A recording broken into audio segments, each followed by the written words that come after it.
అందరికీ నమస్తే అండి. తిరుమల అప్డేట్స్.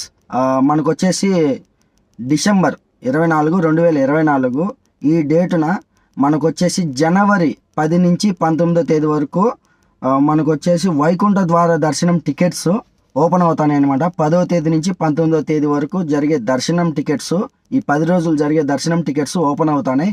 కంపల్సరిగా ఉదయం 11 గంటలకు 24వ తేదీ డిసెంబరు 2024 ఈ డేటున మనకు వచ్చేసి కంపల్సరీగా టికెట్స్ ఓపెన్ అవుతున్నాయి. ఉదయం 11 గంటలకు ఓపెన్ అయితే కంపల్సరీగా మీరు టికెట్స్ అయితే బుక్ చేసుకోండి. 10 రోజుల దర్శనానికి మామూలుగా ఆఫ్లైన్లో ఉండే వాళ్ళకి ఆఫ్లైన్ నార్మల్గా దర్శనం ఇచ్చేస్తారనమాట. అదైతే కామను. ప్రతి ఒక్కరైతే కంపల్సరీగా టికెట్స్ అనేది బుక్ చేసుకోండి, ఈ దర్శనం స్పెషల్గా కావాలనుకున్న వాళ్ళకు. అలాగే మనకు ట్రావెల్స్ ఉందండి తిరుపతిలో. కంపల్సరీగా వచ్చినప్పుడు సైడ్ సీన్ కానీ విజిట్ చేయాలనుకుంటే, ఏమైనా ప్లేసెస్ చూడాలనుకుంటే మన ట్రావెల్స్ అవైలబుల్లోనే ఉంటుంది. కొంచెం మన వీడియోలు కూడా లైక్ కొట్టి షేర్ చేసి కొంచెం సబ్స్క్రైబ్ చేయండి ఛానల్ని.